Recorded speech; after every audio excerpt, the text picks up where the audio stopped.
No sé si algunos recibieron la notificación y si no, por favor, puedan ingresar al campus virtual y allí ustedes fueron invitados al grupo que tenemos ahí en Canvas del semillero de investigación. Ustedes van a tener allí bibliografía y tienen esta presentación que que les voy a hacer hoy de este modelo. Entonces, hay 4 artículos que son como los más relevantes que hemos visto o que yo estuve buscando sobre el modelo RDoc y también tienen esta presentación, entonces para que lo puedan hacer. Y hay una tarea que tenemos hasta como plazo hasta mañana para que ustedes suban el pequeño escrito que hicieron sobre RDoc y lo que buscaron. Entonces, para que por favor vayan subiendo allí la información y vayamos como organizando un poco lo del artículo que vamos a hacer. Entonces, les voy a colocar un momento la presentación. Denme un segundo, les muestro como más o menos dónde vamos a hacer las actividades y donde fueron ya ustedes agregados. Listo. Lo mismo están en un sistema que se llama SIGIP, que es donde ustedes aparecen como vinculados al semillero de investigación. Recuerden que hay convocatorias en la universidad para ser joven investigador, que a veces les pagan a ustedes. Yo les voy a estar contando cuándo están abiertas esas convocatorias y aplican para todos ustedes. ¿Listo? Entonces, y también tienen que cumplir como con unas actividades y cosas, entonces, para irlo haciendo. Dime, Edgar. Profe, ¿cómo está? Muy buenos días. Bueno, yo estuve revisando y pues para informarte que aparece hasta hoy a las 11 de la noche, o hasta las 12 de la Ah, noche de hoy. Hoy vale. hasta la medianoche. Espérame, yo miro entonces de una vez. Gracias por haber revisado. Voy a Sí, mirar señor. porque no sé si es que aparecía. Ah, bueno, claro. Es que debe ser por mi cambio de horario. Listo. Voy a revisarlo ya que estoy entrando a, a la plataforma para ver si hago el cambio de la actividad. Bueno, profe. Listo. Muchas gracias a ti. Profe, a mí no me parece nada de lo que tú dices, o sea, estoy entrando, es en el aula virtual, ¿correcto? Sí, en aula virtual. Que no me aparece nada, nadita, nada, o sea, no sé por dónde buscarlo. La Espérame, única entonces yo. materia que estoy viendo es la única que tengo y estoy buscando en otros lados, no sé, de pronto en bandeja de entrada o algo así, y no me aparece nada. A mí me yo llegó, te- perdón que me meta ahí, a mí me llegó un mensaje al correo y a través del correo autoricé, me llegó el mensaje al correo Exacto, que tienen que institucional. autorizarlo. Sí. Miren, Ok, les va a aparecer aquí, semillero, nuevas perspectivas, ¿cierto? Entonces lo van a dar acá. Y en esto, acá tienen las actividades y aquí están las tareas, ¿cierto? La tarea es donde tenemos la del día de hoy. Sí, porque miren que yo digo que la fecha de entrega, bueno, está disponible. Esto creo que es el lío, pero creo que pueden hacerlo igual.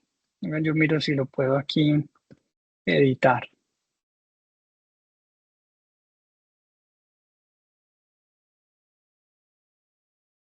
Y creo que eso es el error.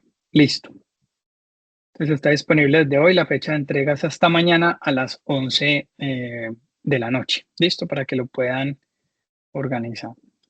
Y en el foro de anuncios, pues son los archivos, creo que son un archivo. Sí, en archivos es donde ustedes van a encontrar toda la información, listo.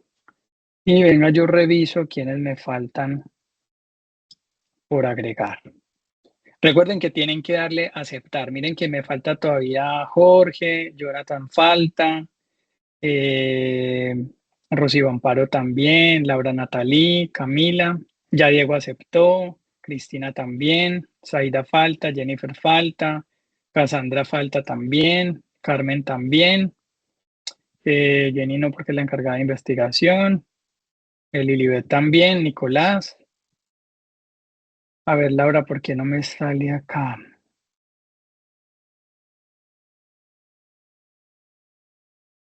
Espérame, yo miro si es el correo. Deme un segundito, yo reviso por aquí.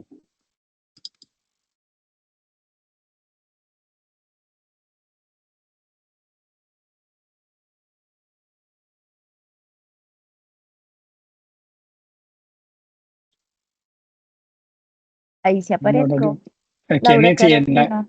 en la mía, si en mi base de datos aparece, pero entonces venga, yo miro acá qué es lo que pasó, si es porque no me daba,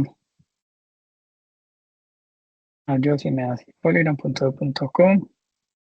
Listo, aquí ya quedaste agregada. Entonces, sino que le den a todos eh, la aceptación para ser parte de eso y ahí vamos a ir mirando entonces toda la información y todos los archivos que vamos teniendo. Inicialmente entonces tenemos los del día de hoy y la otra semana también les voy colocando allí como la información. Listo. Entonces, eso para que lo tengan. Ah, bueno, y lo otro es que como ya está creado esto, entonces es muy probable que esta citación la cambie. Igual los vuelvo a agregar, pero ya los voy a dejar acá para que ustedes puedan entrar a realizarlo y a ver todo así como lo hacemos en Canvas con las clases y ustedes pues puedan tener ahí la programación y las grabaciones las puedan tener el acceso de una forma mucho más directa, ¿de acuerdo? Entonces, por favor, entonces para que lo agreguen como tal la información. ¿Listo? Bueno, cuéntenme un poquito qué hemos buscado sobre el RDoc, si hay alguna duda. Eh, y cualquier otra duda que tengamos sobre este elemento.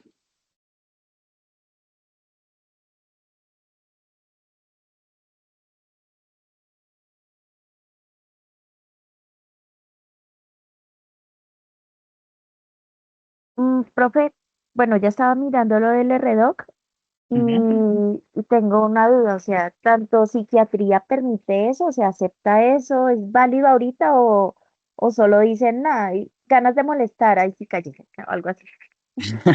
No, está completamente válido, ¿sí? De hecho, se propone ahí como de esas formas para uno poder hacer, digamos, como ese elemento diferenciador con estas nuevas formas de concebir la psicopatología. Entonces sí se está utilizando como tal. ¿Listo? Entonces eso para que lo tengamos en cuenta. Bueno, ¿cuál más? ¿Quién más buscó sobre cosas o hizo el ejercicio de la media, el medio parrafito sobre el RDoc? Bueno, bueno, profe, yo Dale, ahí, Edgar. bueno, el RDoc se basa en la premisa de que los trastornos mentales son el resultado de alteraciones en sistemas neurofuncionales. Ujú. O sea, entonces entramos a mirar lo que es eh, las unidades de análisis como los genes, la molécula. Yo el otro día le dije lo mismo, profe, los circuitos nerviosos. O sea, no Ujú. solamente se enfoca, digámoslo así, en la conducta o en los comportamientos, sino entra a mirar el funcionamiento neuro, neuronal del paciente, ¿sí? Y eso como que lo relaciona a las conductas. No, ahí es mi pregunta. Si estoy en ese punto, o sea, está enfocado es en eso, no está enfocado solamente a que el paciente responda ni nada, sino, por ejemplo, aquí habla de la ansiedad. Entonces, hacen un estudio de imágenes y resulta que hay unas células que no están funcionando bien, yo no soy neuro, pero entonces dicen, es por acá, puede ser así, algo así, no sé. Sí, una de las características que, digamos, tiene lo que es el RDoc, el GitOp, la teoría de redes, es realizar una nueva clasificación de lo que hasta ahora nosotros hemos hecho para diagnosticar, ¿sí? O sea, digamos que de una otra forma, antes teníamos el modelo categorial que lo hemos visto en psicopatología, que es precisamente poder mirar si el consultante tiene o no tiene un trastorno y si cumple o no cumple con unas condiciones o lo que llamamos nociológicas. Es decir, el paciente cumple con esos criterios para que nosotros podamos decir si realmente tiene o no tiene ese trastorno. Entonces, Profe, otra ya cosa, allí, qué exacto, y pena, otra cosa. Sí, qué pena lo interrumpo. Hay un tema que también leí de la transversalidad, ¿sí se dice así? Perdón que lo la diga así. No, lo- transversalidad no- de los síntomas, así Entonces, es. lo que yo entiendo es que si el paciente tiene un síntoma, está relacionado al estrés, pero está relacionado a la depresión, o sea que el paciente en este tipo de clasificación puede tener los dos a través de ese síntoma, según el RDoC. Sí, lo que pretende el RDoC también y lo que pretende el transdiagnóstico, la teoría de redes y el HITAP, es precisamente que nosotros veamos una gama mucho más completa frente a los nuevos trastornos, bueno, más bien frente a los trastornos mentales desde una nueva clasificación de los mismos. Entonces, lo que está buscando es que nosotros podamos construir no solamente que tenga o no tenga, sino cuáles son los puntos en común que normalmente están desarrollando los consultantes. Entonces, de allí es donde por eso se genera una nueva forma de diagnosticar, ¿sí? Y por eso nosotros lo que estamos buscando es precisamente empezar ya a no quedarnos solamente con esa forma de lo que se tiene alguien. Entonces es que el manual diagnóstico lo dice así o esta sea la única opción, sino que lo que estamos observando es que también existen otros elementos que vamos a tener en cuenta. Entonces por eso hablamos de una visión mucho más integradora, más revolucionaria y con unos marcos dimensionales, es decir, en qué otras circunstancias es que está apareciendo el trastorno mental o el malestar que tiene el consultante.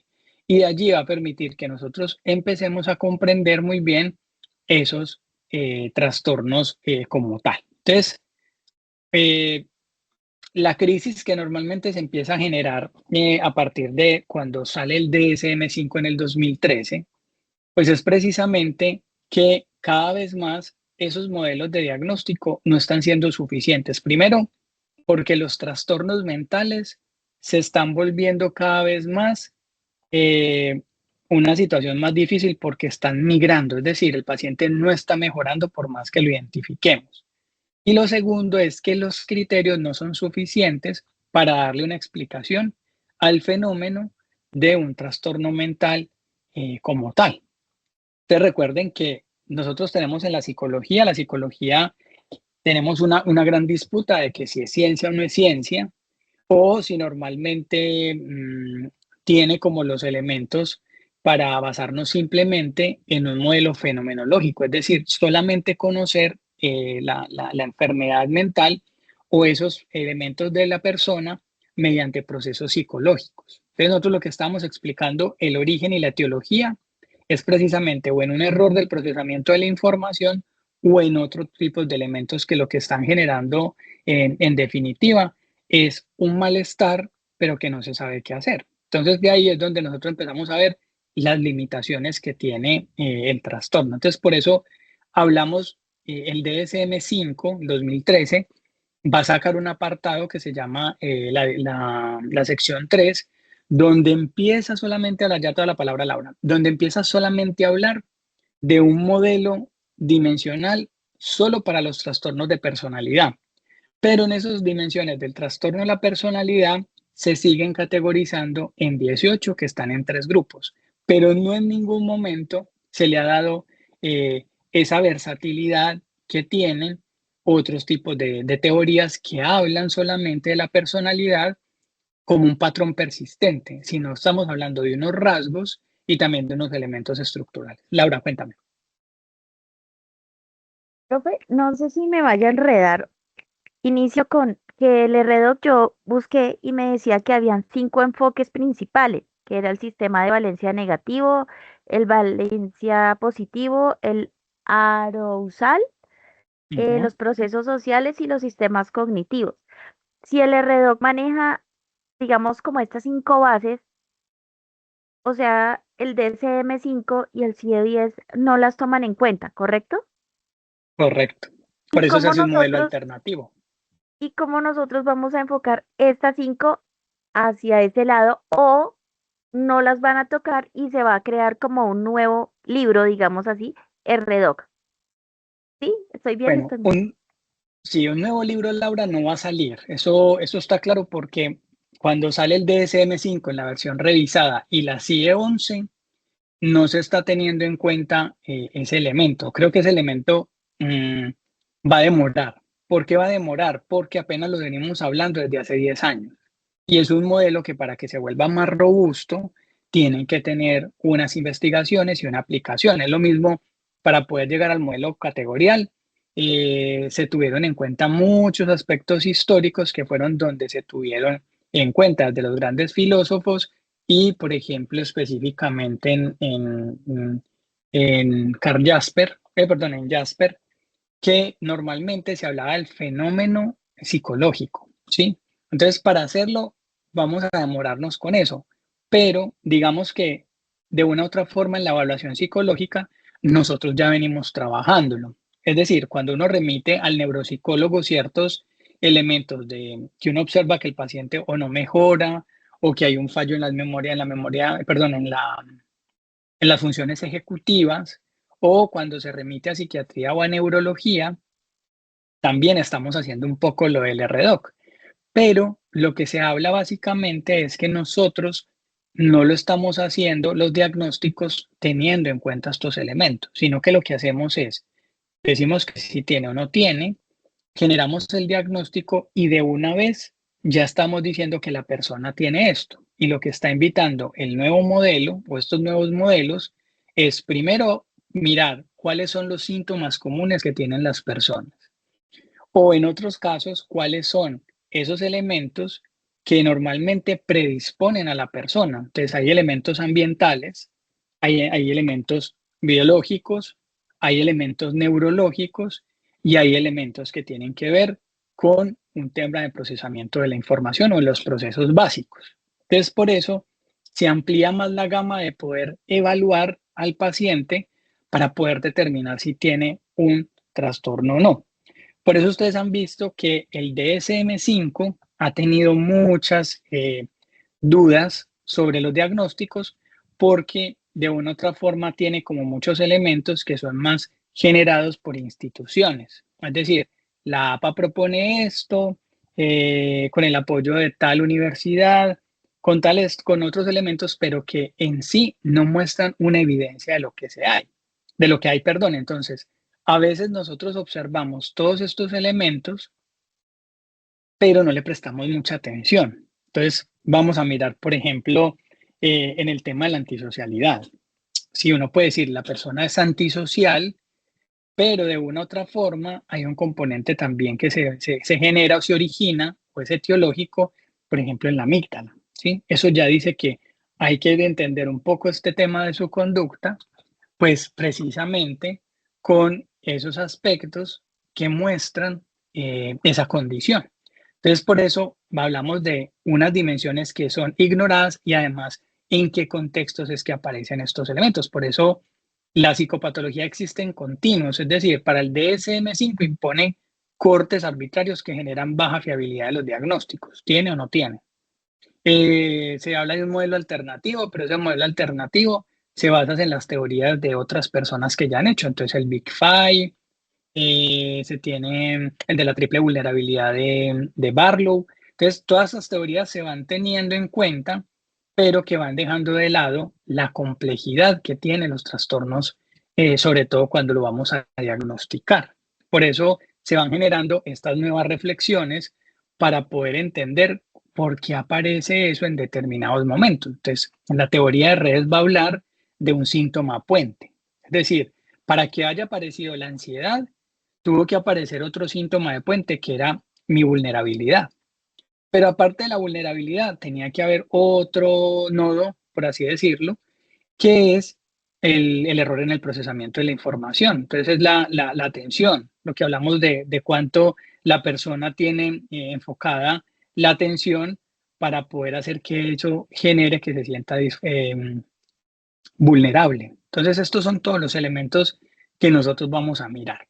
Y por eso el sistema categorial lo que hace es tener o ignorar procesos de origen etiológicos y biológicos que normalmente son subyacentes que atraviesan múltiples trastornos. Entonces, no es solamente hablar de la pérdida de control en la alimentación, no, hay que mirar también en la pérdida de la memoria interoceptiva, es decir, el paciente que tiene pérdida de control en la alimentación sufre de atracones porque biológicamente ha bloqueado el mecanismo que le dice que está lleno y por eso come de una forma descontrolada. Y miren que no es solamente con el sistema psicológico, sino también con el sistema biológico o sensoperceptivo o interoceptivo en este caso, que permite decir o bloquear la señal que el estómago le dice a la mente, que es yo ya estoy lleno, y no sigue de una u otras formas, mantiene y que van generando estas dificultades. Entonces, aquí es muy importante que nosotros sepamos entender esos mecanismos. Entonces, no es solamente que el asesino en serie tuvo unas condiciones ambientales, sino también cerebrales o incluso lesiones que hacen que haya perdido el control inhibitorio. Y eso es lo que llaman estos manuales. Y además, los manuales quedaron con algo y fue con una comorbilidad estructural, que es decir, que no capturan los patrones compartidos, sino que se interpretan como comorbilidades coexistentes e independientes. ¿Qué tendrán la ansiedad y la depresión digamos, en común? ¿Ustedes qué creen? La vulnerabilidad que siente la persona. Esa puede ser una, ¿cierto? La vulnerabilidad. Acuérdense que hay tres vulnerabilidades: la psicológica, la específica y la general, ¿sí? Que normalmente pueden tener en común los trastornos del afecto o los de, no recuerdo bien el nombre, si es afecto negativo. Sí, afecto negativo, que lo plantea Barlow, y esos son los elementos que hacen que aparezcan en la depresión y aparezcan en la ansiedad. ¿Qué es cuál? Unas situaciones displacenteras en todos los ámbitos que tiene la persona. Ahora, el displacer, ¿dónde puede ser? De forma general en la autoevaluación del paciente, lo hablaríamos en una ansiedad generalizada. O, por ejemplo, en la exposición a estar con otros extraños, que lo vemos en el mutismo selectivo, o en la ansiedad social, o la vulnerabilidad que me pueden generar ciertos lugares abiertos con muchas personas, que puede ser también la agorafobia. Y así nosotros vamos mirando cómo hay algo en común que es transversal a los trastornos. No es como lo que nosotros le hemos enseñado a ustedes, que es que van agarraditos de la mano. No, van agarraditos de la mano es porque tienen cosas en común. Y por eso los trastornos migran, que es lo que sostiene la teoría transdiagnóstica, pero llama transdiagnóstica. Y es porque abarca, no es que abarque como todo, sino que hay unos síntomas transversales, y esos síntomas transversales son los que van a generar ese impacto en los consultantes. ¿Listo? Eso como para que lo podamos tener en cuenta. Y hay otro tema, que esto es muy importante que nosotros mirar en este tema de la comorbilidad o la transversalidad, y es que existen más de 10 millones de combinaciones en los diagnósticos, ¿sí? No es solamente que tenga esto o lo otro, no, son 10 combinaciones que son particulares ¿a quién? Al sujeto. Entonces, por eso cuando uno tiene la información, uno tiene que mirar que esto no cuadra, es precisamente porque no cuadra como lo particular que no cuadraría con las personas. Alguien alzó la mano, creo que era Ángela. Dime, Ángela. Hola, profe, no, era para participar, digamos, cuando estaban hablando de lo que tenían en común la depresión y la ansiedad. Sí, cuéntame. Pues digamos, tienen en común alteraciones en la química del cerebro, pues veo yo que tienen como en común esos dos trastornos. Y como pues tienen síntomas, como dificultades para dormir, para concentrarse, síntomas físicos. Era más como eso y se me levantó la mano ahorita sola. Entonces, Vale, pues, no hay problema. Pero muchas bueno, gracias listo. por tenerlo. Sí, eso Bueno, que tú dices es muy importante, porque de una u otra forma tiene unas manifestaciones muy sintomáticas, y lo que hacen de una u otra forma es precisamente que no solamente aborda el componente psicológico. Habla de un asunto muy importante, y es que solamente en la recaptura de serotonina, esto tiene que ver con la aparición de conductas ansiosas o incluso con conductas depresivas. Por eso, en muchos casos se utilizan los SIRS, que son los recapturadores de serotonina. Y esto está presente en todos los medicamentos: venlafaxina, fluoxetina. Y a mí se ha mostrado con tomografías computarizadas, con todo, que cuando se logra generar esa recaptura, los pacientes mejoran de una u otra forma. Ahora, hay otro componente que ustedes van a ir recordando de tema, por ejemplo, en el sistema endocrino, que tiene que ver con las glándulas y que tienen que ver con hormonas. Y una de ellas es la de la tiroides. Entonces, también tener exceso de hormonas de la tiroides puede generar también aparición de síntomas de depresión. Y allí es donde también nosotros tenemos que estar valorando eso en los consultantes para poder tener como todos esos aspectos necesarios. Entonces, es muy importante que nosotros podamos entender esa variabilidad que normalmente tenemos cuando estamos diagnosticando a una persona con un mismo trastorno y mirar que sus condiciones son muy completas, completamente diferentes entre todas. Edgar, cuéntame. Profe, otra vez vuelvo y tomo el tema mío. Yo fui entrenador deportivo de un centro de fitness y nosotros, en mi caso, yo le decía a la nutricionista que hablara con la alumna para que fuera al médico a que se hiciera una valoración endocrina o con el médico endocrino Sí. porque no bajaba de peso. Muchas veces lo que tú dices está ligado el tema hormonal, no solamente a eso, sino a todo, o sea, a todo, a la parte mental, a la parte comportamental, pero en mi caso, nos fijamos mucho que eso también tenía que ver, por más que se cuidara la alimentación, por más que entrenara duro, ese tema hormonal había que tenerle mucha atención, y esos alumnos, sobre todo las mujeres, presentaban su autoestima baja porque se entrenaban, comían bien, pero no entendían por qué no bajaban de peso hasta que se les indicó y hasta dónde fue. Entonces ya empezaron a cambiar y como que esa parte integral ya empezó a mejorar mucho su estado de ánimo dentro del entrenamiento. Quería anotar esa parte, profe, como para sumarle.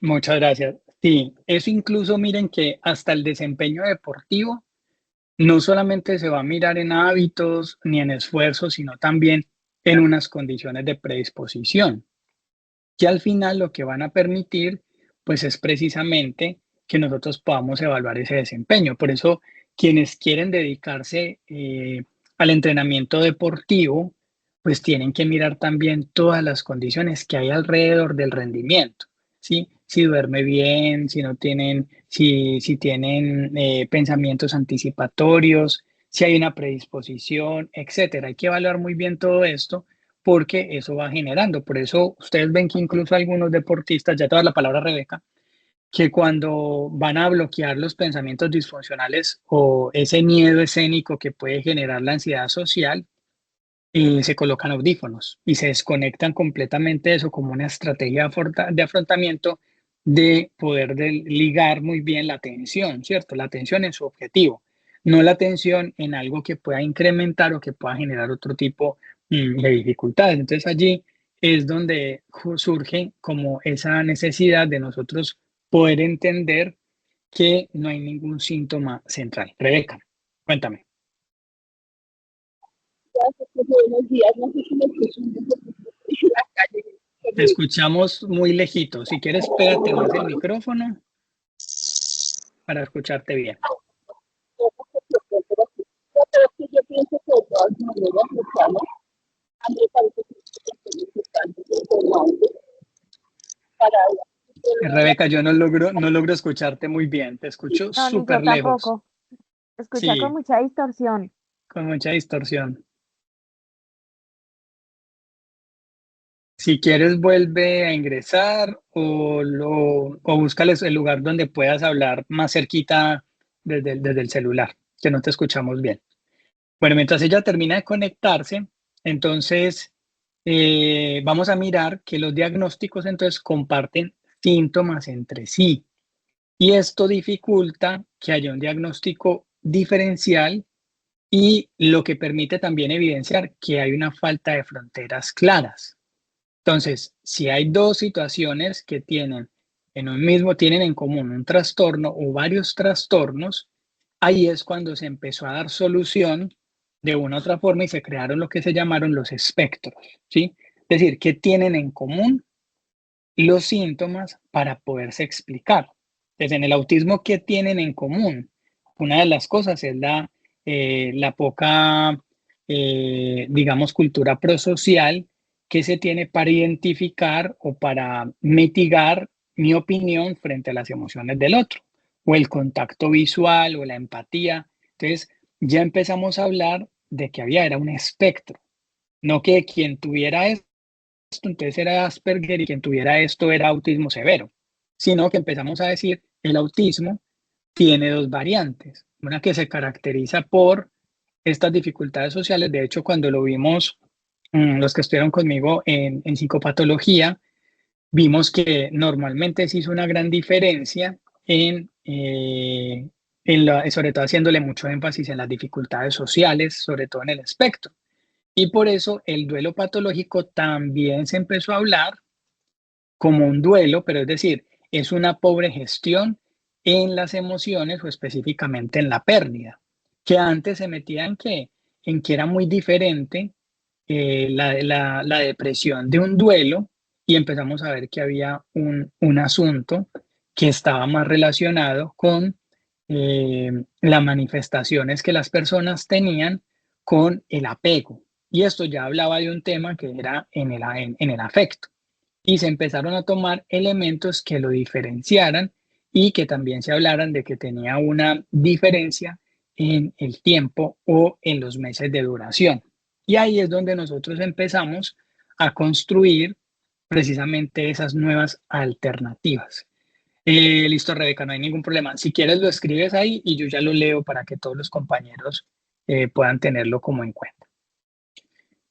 Y también nosotros observamos que entonces en esas combinaciones pues eran un tema que tenía muchos otros elementos y que ya era muy necesario pues que nosotros empezáramos a hacer algo con eso, porque lo que estábamos hablando era que íbamos en contra de la categorización, en contra de las etiquetas, pero seguíamos haciendo un modelo basado en etiquetas. Ahora, esto continúa igual, ¿sí? Esto no está cambiando, pero al menos el trabajo se está haciendo mucho más juicioso, y intentar generar esto va a generar que salgan otros diagnósticos, otros manuales de psicopatología. Hay uno que será el que les compartía de Amparo Veloc, o si no se los voy a compartir aquí también en el grupo que tenemos en Canvas. Es un modelo de manual de psicopatología más basado en modelos transdiagnósticos, ¿sí? Que no hablando de categorías o de ausencia o no de enfermedad. Y por eso es que es tan importante que nosotros pues vayamos viendo como una nueva perspectiva de la psicología clínica, esa evaluación psicológica, sobre todo en los diagnósticos de personalidad. ¿Listo? Bueno, hay otro elemento que tenemos ahí importante y tiene que ver con el marco mecanicista transdiagnóstico, ¿sí?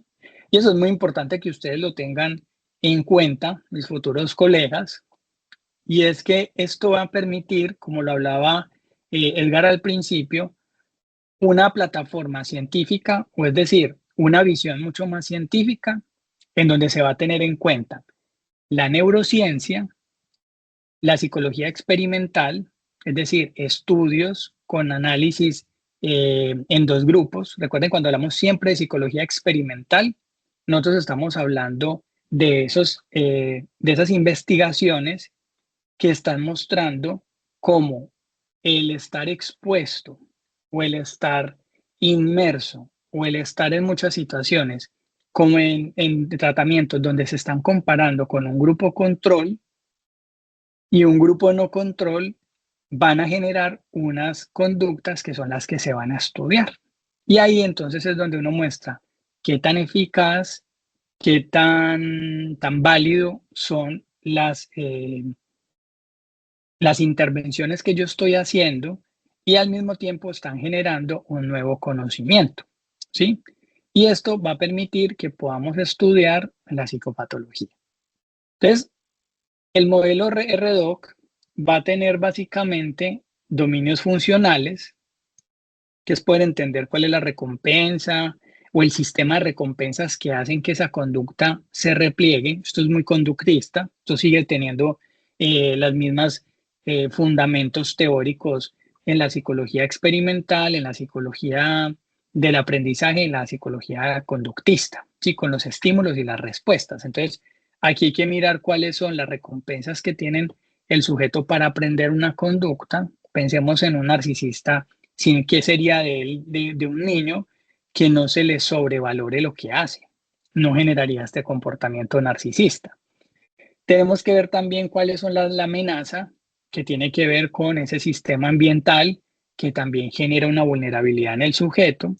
Y también está la interpretación o la codificación, o lo que hablaría Jean Piaget, la asimilación y la acomodación, de eso que yo ya tengo preestablecido y que lo voy a modificar, o el cambio que yo voy a hacer de esas situaciones que yo estoy observando, que no me cuadran y que tengo que hacer otro nuevo concepto, porque así es como nos movemos todos los seres humanos. Entonces, eso es muy importante, nosotros poder mirar esos elementos que tenemos en un consultante.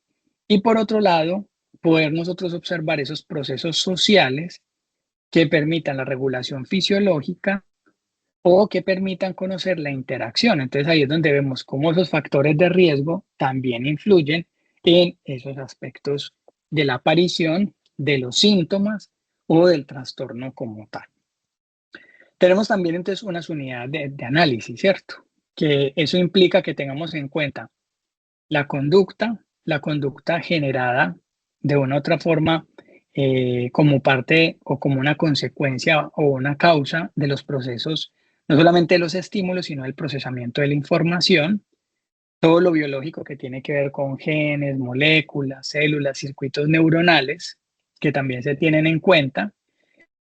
Y tenemos el neurodesarrollo, que tiene que ver con las trayectorias que tienen la influencia del ambiente versus también a esas situaciones o esas condiciones que se dieron en el embarazo o que se dieron también en ese proceso del desarrollo. Entonces ustedes ven que aquí tenemos tres ciencias, o más bien tres áreas importantes de la psicología. Una, la que tiene que ver la psicología del desarrollo, otra que tiene que ver con la neuropsicología y otra que tiene que ver con los procesos básicos y superiores. Bueno, y agreguémosle una cuarta que tiene que ver con la psicobiología o la psicofisiología, que es poder tener en cuenta todos esos elementos. Entonces ustedes van viendo, chicos, cómo estudiar todo esto en la carrera implica que tengamos un conocimiento sólido para poder observarlo y poderlo tener en práctica con la evaluación psicológica. Por eso, cuando ustedes ya se van a graduar y van a atender consultantes, ustedes van a dar cuenta que por primera vez tienen que estudiar ahora sí psicología, porque miren que para actualizarnos en algo hay que tener muy en cuenta esos campos de la psicología. Y si ustedes no los manejan, no vamos a tener un buen diagnóstico con los consultantes. Y por eso hablamos de la flexibilidad. El modelo RDoC está basado siempre en la evidencia, es decir, siempre se actualiza en los hallazgos que se tienen. Entonces, ¿pero desde dónde? Desde el experimental, desde esa comparación de variables. Miren que tenemos que tener también una gran lectura de lo de psicometría y de métodos cuantitativos, donde nosotros tenemos que tener un adecuado conocimiento en relación de la validez y de la fiabilidad que tienen normalmente los instrumentos y las intervenciones que nosotros hacemos. ¿Dónde vemos nosotros que correspondan los constructos teóricos con las variables que nosotros estemos estudiando? Pues precisamente con el análisis factorial exploratorio, ¿sí? Y el confirmatorio, con el confirmatorio y el exploratorio, tenemos que mirar cuál es la tendencia que tienen las personas que están estudiando en mirar cuál es la tendencia de preguntas o la idea que tienen de las preguntas que se están contestando. Por eso se hacen autoinformes y se aplican test para que esto esté confirmado cuantitativamente. Y de allí, pues, poder sacar esos estudios que lo que nos van a permitir, pues, es precisamente conocer un poco cómo se desarrollan estos elementos. ¿Listo? ¿Cuáles son los principios fundamentales que tienen el RDoC? Y vamos a darnos cuenta que tiene un componente dimensional donde rechaza esas fronteras diagnósticas del DSM-5 y propone estudiar procesos que atraviesen diversos trastornos. Entonces, ustedes ya cuando tengan un consultante, más que mirar realmente qué es lo que tiene, es cuáles son los diagnósticos, perdón, cuáles son los síntomas que aparecen en la vida del consultante. Que revisen muy bien si estos se parecen a los de ansiedad y depresión, porque indudablemente lo vamos a seguir mirando, pero qué es lo que tienen en común. Entonces, pensemos los que yo les coloco en los TCA. Más que pensar que el paciente deje de vomitar o hacer con dietas restrictivas, lo que yo tengo que trabajar es cuál es el miedo que tiene de verse gordo o cuál es la preocupación que tiene por el peso y la figura. Porque nos va a llegar deportistas que uno diría tienen hábitos, tendrían una buena alimentación y normalmente pues tienen unas metas, pero uno empieza a dar cuenta que uno de los predictores para que tenga una aparición los trastornos de la conducta alimentaria es precisamente ser deportista, porque lo que están generando es no solamente la preocupación por el rendimiento, sino que se pueden ir por otra rama, que es, por ejemplo, la ortorexia. Entonces voy a empezar a comer mucho más puros los alimentos, pero la pureza de los alimentos es para que mi cuerpo se sienta bien, pero lo que está detrás disfrazado es precisamente la modulación o del estado del ánimo o la preocupación por el peso y la figura. Entonces no me estoy quedando solamente con lo evidente conductualmente, sino con todos los componentes que están alrededor de lo que está pasando. Y otro elemento importante es la integración multimodal, ¿sí? Que tiene que ver con los múltiples tipos de medidas para la comprensión completa de los trastornos, es decir, cuáles son esos mecanismos biológicos y psicológicos que aparecen allí. Entonces, por eso hay que tener en cuenta los autoinformes, hay que mirar también los antecedentes médicos y hay que tener también los antecedentes psicológicos y las percepciones. Recuerden que cuando uno aplica un autoinforme es precisamente con la función de poder observar esos elementos que están alrededor del consultante como tal. Entonces, o que está mediando esos síntomas en el consultante. Y el énfasis traslacional, que es conectarse con investigaciones básicas, con aplicación clínica, mediante evidencia empírica. Entonces, en definitiva, ¿cuál es el consejo del RDoC? Hay que seguir estudiando. ¿Dónde? Tenemos bases de datos, como se les mostraban, que es la de PubMed, Web of Science, y tenemos también Scopus. Pero también hay análisis de caso que también son muy importantes. Entonces, ahí uno va mirando lo nutrido que tienen todos estos elementos para poder entender un poco esas manifestaciones o esos aspectos que mantienen esa conducta determinada.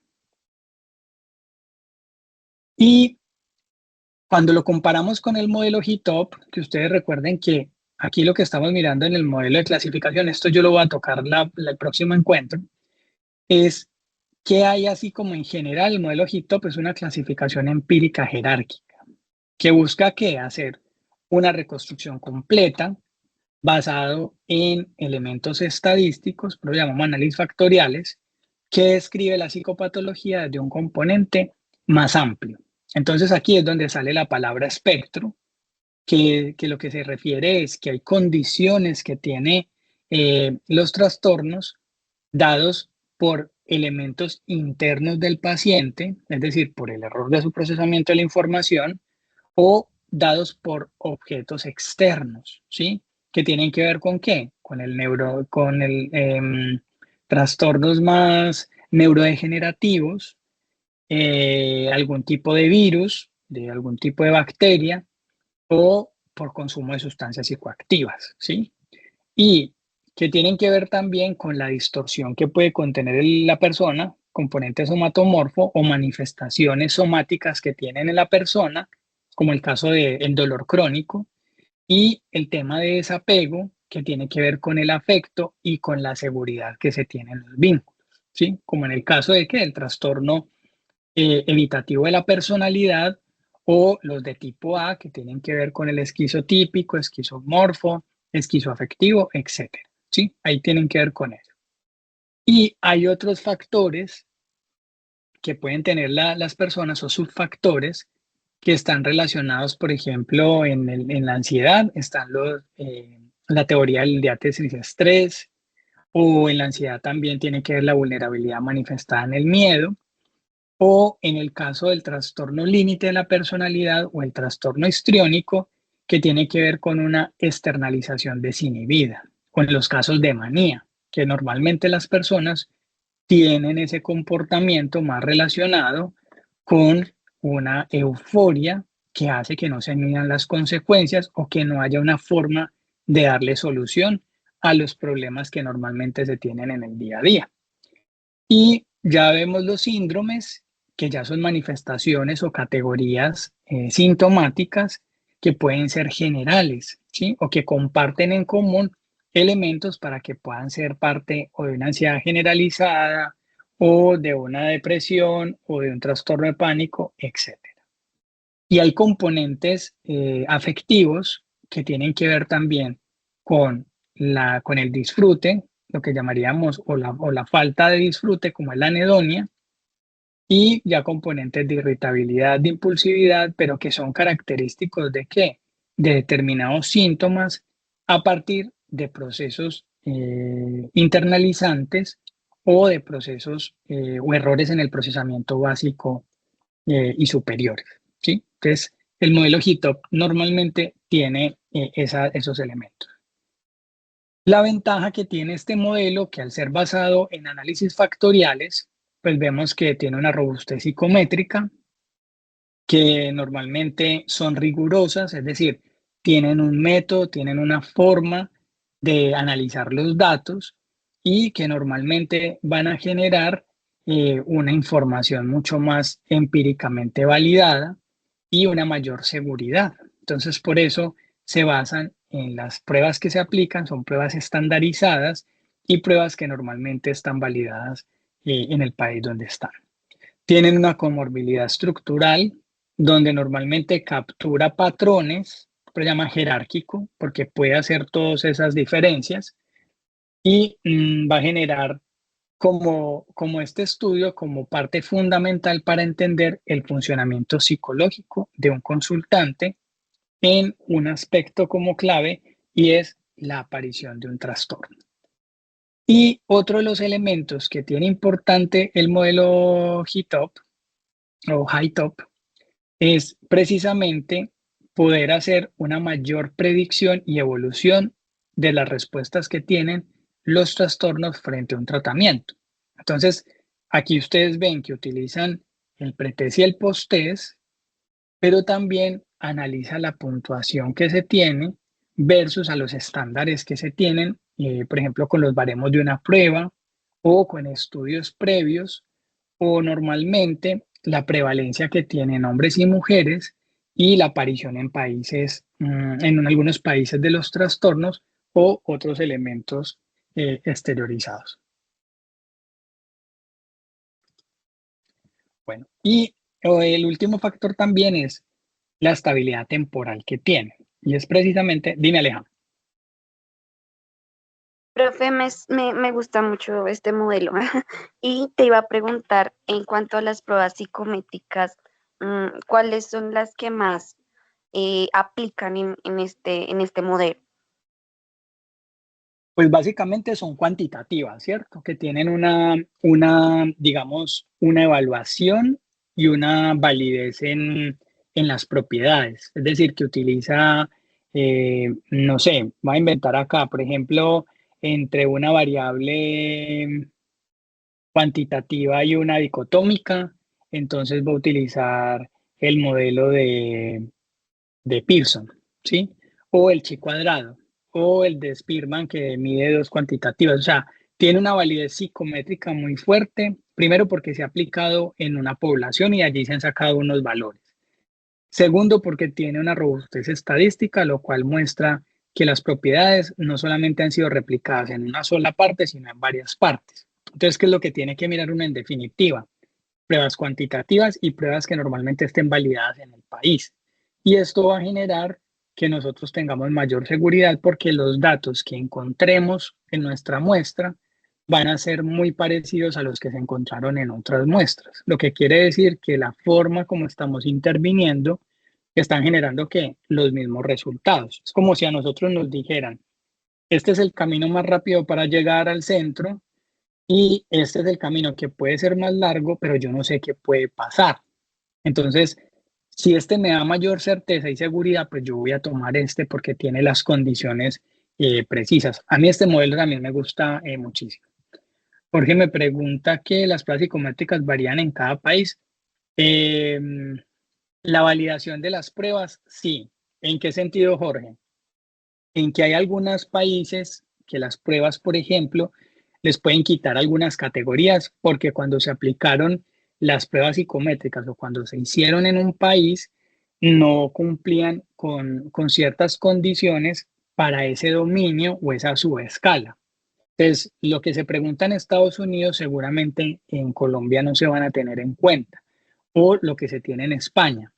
¿Cuáles son las más comunes que nosotros tenemos a nivel de Latinoamérica? Es que las pruebas se realizan en Latinoamérica, pero necesitan que unas muestras muy grandes, es decir, no lo voy a hacer con 60 personas, es decir, que hay 10 en 6 países, no necesitamos una muestra de 3.000 o de 5.000 personas que me garanticen un poco esa fiabilidad y esa validez que se tiene en todos los países. Pero, por ejemplo, el mini mental, en la traducción que hicieron que hizo Folstein, o de Folstein más bien en el 70, eh, había una pregunta que era, si yo tengo 30 pesetas, y le quito 3 y luego 3 y luego 3, ¿cuánto me queda? Ya de entrada había culturalmente una barrera que era pensar que era una peseta. Entonces, los que somos más viejitos, sabíamos que la peseta era la moneda de España. Pero para los que nacieron o que tienen ahorita entre 20 y 23 años, pues nacieron con la idea de que en España solamente siempre ha habido una moneda y es el euro. Entonces ya de ahí, si tú le aplicas a una persona esa prueba que de entrada tiene con pesetas, ya va a haber un error en la comprensión. Entonces, esos elementos son los que se van teniendo en cuenta cuando nosotros estamos validando las pruebas para que podamos determinar si es comprensible y si se adapta a las palabras o las preguntas al contexto que se tiene. Por ejemplo, hay una que uno dice en qué estación estamos. Si yo voy a Colombia, en Colombia solamente hay 2 estaciones, que es verano y llueve, o lo que llamamos invierno.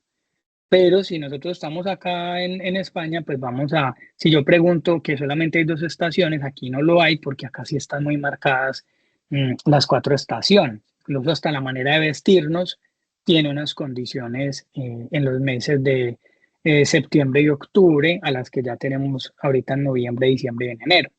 Entonces, esos elementos son muy importantes que se hacen a la hora de preguntar y a la hora de aplicar las pruebas. Entonces, por eso el consejo que nosotros damos es que cada vez que ustedes apliquen una prueba, tengan la certeza que ha sido validada en Colombia, o al menos que tenga el apellido que diga que fue en Latinoamérica y que se contó con población colombiana, porque a veces dicen en Latinoamérica y resulta que era en Argentina solamente, que Argentina tiene unas condiciones específicas. Lo mismo cuando se traducen, ¿sí?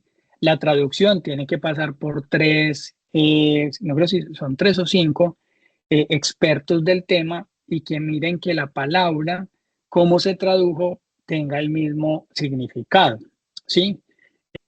Por ejemplo, en español, apego, bueno, se dice apego, pero en inglés se dice attachment. Entonces muchas personas pensarían que se podría decir como feeling, ¿sí? O como afecto, no sé, traducido. Entonces hay que mirar muy bien que esos conceptos cuenten con unos expertos que cuando se está aplicando tengan mucha fiabilidad con los conceptos que ya se tienen. Por eso, validar una prueba tiene toda una cantidad de condiciones que uno tiene que tener en cuenta para poder mostrarlas. ¿Listo? Bueno,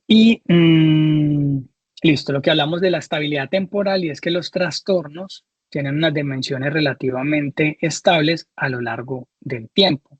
Lo que hablamos nosotros de personalidad, que son patrones estables en el tiempo, es decir, se van a manifestar de la misma forma como tal. ¿Listo? Y vamos a mirar que los dos, la integración del RDoC y el HiTop, tienen una complementariedad perfecta. Y tiene cuatro elementos que hay que tener en cuenta, y es que los dos tienen no solamente mecanismos biológicos y neuroconductuales, sino una estructura clínica dimensional empírica, es decir, demostrado que esa dimensión que yo estoy interviniendo en mi consultante va a tener esos beneficios porque se vio que también comparado con otra muestra tenían esos elementos. Hablamos de las unidades multimodales, que ya las veíamos, psicológicas, neuropsicológicas, conductuales, sociales, etcétera, ¿sí? Y el HiTop tiene una jerarquía psicométrica robusta de donde se toman elementos que yo les decía, bueno, no me acuerdo si era en clase, pero también se los muestro, es la fiabilidad que tienen los metaanálisis. Yo no me estoy basando en un estudio, yo me estoy basando en 70 estudios que tenían una muestra cada uno de 2.000 personas. Entonces, si ustedes ven la cantidad de personas en 70 estudios de 2.000 personas, habla de unas condiciones psicométricas muy grandes y muy amplias. Y esto nos va dando pues como esa robustez de lo que se tiene. La perspectiva translacional, que tiene que ver con eso transversal que tienen los trastornos, y el tomar elementos o capturar elementos de comorbilidad que tienen en común también los trastornos. Y los enfoques en procesos fundamentales y la validación en poblaciones clínicas. Entonces, digamos que se complementan perfectamente porque el uno contrasta al otro con evidencia completamente empírica. Entonces, por eso nos permite relacionar las dimensiones clínicas en sistemas biológicos también, superar la heterogeneidad del DSM-5 por un nuevo modelo y también identificar biotipos clínicos, ¿sí? O categorías subclínicas o subsindrómicas. Es decir, no solamente están los elementos que tienen los definidos, sino también en los no especificados. Les voy a colocar el ejemplo de lo que ahorita sé que es de los TCA, pero una cosa es pensar no solamente en anorexia, en bulimia y en atracones, sino también en los no especificados, como es la edorexia, la ortorexia, el síndrome de Adonis o la vigorexia, ¿sí? Que también tienen los hombres y las mujeres por verse cada vez más musculosos, marcados, como una forma también de verse atléticos y de tener una figura mucho más desarrollada, ¿sí? Y vamos a mirar también que hay mecanismos compartidos, esto lo dice Davis, donde mostraron la convergencia psicológica con espectros internalizantes. No me voy a detener mucho en esto, pero lo pueden profundizar en los archivos en los artículos que les compartí, y tienen que ver con elementos celulares, elementos de neuronas o redes neuronales, y también en la predisposición dentro del mapa genético que tienen que permitir generar esos puentes, no solamente dolores crónicos, sino enfermedades cardiovasculares y afecciones médicas sistemáticas. Les voy a poner un ejemplo. La variabilidad de la frecuencia cardíaca tiene un componente importante en la regulación de ciertos estados del ánimo, específicamente en los estados ansiosos. Por eso, técnicas como el mindfulness tienen una gran ayuda frente a ese proceso. Entonces, respirar profundo hace que se rentalice la variación de la frecuencia cardíaca, y esto hace que el sistema simpático se active y empiece a estar mucho más autonómico y más regulado. Versus, por ejemplo, a enfermedades que normalmente generan un deterioro, como pueden ser las cardiovasculares, que normalmente una de las manifestaciones de las enfermedades cardiovasculares es precisamente que las personas generen más mayor irritabilidad y mayor ansiedad.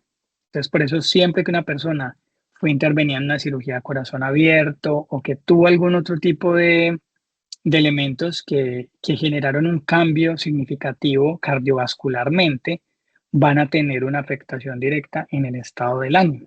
Y por eso la psicobiología también se encarga de estudiar esa relación que tiene la variación de la frecuencia cardíaca. Entonces, por eso ustedes ven que las personas adultas mayores tienen no solamente deterioro en su presión arterial, e incluso está asociado que la variación de la frecuencia cardíaca es un predictor de muerte súbita, ¿sí? Entonces, por eso la hipertensión, la presión baja o la hipotensión, pues van generando esas dificultades. De hecho, si ustedes ven las personas mayores de 90 años, por eso terminan muriendo de un paro respiratorio, precisamente por la hipotensión que se van generando. Y por eso se van viendo más lentos, menos reactivos, o en algunos casos, los hipertensos se vuelven más reactivos, más impulsivos, porque tienen esos elementos. Entonces, de allí es que nosotros miramos para la explicación de todos estos trastornos, todos esos elementos médicos que juegan ese papel tan importante. Y finalmente, nosotros vamos a ver que hay una psiquiatría de precisión donde normalmente requiere una transformación evidentemente paradigmática basada en evidencia científica. Entonces, si ustedes ven este modelo no solamente tumba lo que cree una comunidad científica, sino que lo que plantea es poder observar qué se ha estudiado frente a los fenómenos psicopatológicos. Por eso es que ustedes van observando que modelos como el psicoanálisis y la psicología dinámica van perdiendo un terreno en todas estas interpretaciones, porque la explicación de los fenómenos son mucho más nociológicos y nociográficos. Es decir, se basan solamente en la variación que tienen los procesos psicológicos o procesos solamente mentales y no se tienen en cuenta estos otros elementos que son los que se plantean cada vez más como la forma de entender la psicopatología y el tener que medir de una u otra forma muchos más elementos claros frente a ese conocimiento de la psicología. Por eso nos va a permitir abandonar esas categorías rígidas, utilizar dimensiones más continuas, integrar clínica y biológicamente estos dos elementos para entender o comprender la causa-efecto que se tienen las dos de forma recíproca, alinear mecanismos con una estructura clínica más clara, reconocer la comorbilidad estructural que tienen los trastornos y también incorporar múltiples niveles de análisis, ¿sí? Miren que ya se tiene un ser humano completamente holístico. Antes se hablaba del sujeto biopsicosocial, pero eso se hablaba simplemente como una categoría muy psicológica. Ahora lo estamos viendo con un modelo mucho más biomédico, pero también basado en la evidencia o en información empírica. Y por eso permite reconocer la continuidad entre la psicopatología y la salud física. Entonces, por eso entendemos que hay una afectación mental, pero al mismo tiempo generan incapacidades físicas o incapacidades laborales o incapacidades sociales o incapacidades familiares. Por eso se habla de un dominio, porque es la enfermedad cómo aparece en todas esas circunstancias que nosotros miramos. Y el objetivo final es que una nociología mecanicista es capaz de explicar, predecir y guiar intervenciones transdiagnósticas basadas en qué? En aspectos comunes y en aspectos biológicos como tal. ¿De acuerdo? Esto es básicamente, digamos, como la introducción que yo estoy hablando del semillero para que vayamos tocando un poco estos tres elementos. Yo voy a ver si Jonathan y Juliana y yo podemos ahondar mucho con mayor precisión en la teoría de redes, que es la que hemos venido investigando, pero también para que ustedes vayan viendo no solamente teoría de redes, sino todos los elementos que se tienen en la explicación psicopatológica de esos fenómenos como tal. Entonces, ¿qué van a hacer ustedes con lo de la tarea? Ustedes ya habían construido una investigación, la idea es que puedan hacer media página, que la monten allí en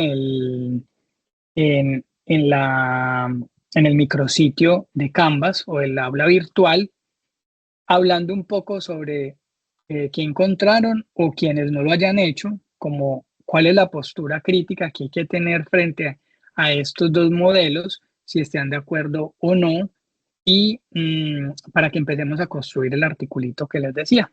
El próximo encuentro vamos a hablar sobre el high top, vamos a tocar también de una forma más profunda el high top y los elementos que se tienen en cuenta. ¿Listo? Y luego seguiríamos con la teoría de redes y ya empezaríamos a mirar cuáles son los elementos que queremos empezar a escribir, si escribir sobre los tres, si hacemos un análisis, perdón, un artículo de reflexión que nos permita conocer un poco esa postura crítica y que les va a servir a ustedes para poner en práctica esto que estamos aprendiendo en el semillero, ¿de acuerdo?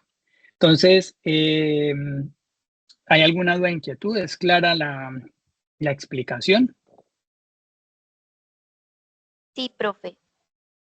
Listo, de acuerdo. Sí, sí, profe, Sí, muchísimas gracias. gracias a ustedes por la atención.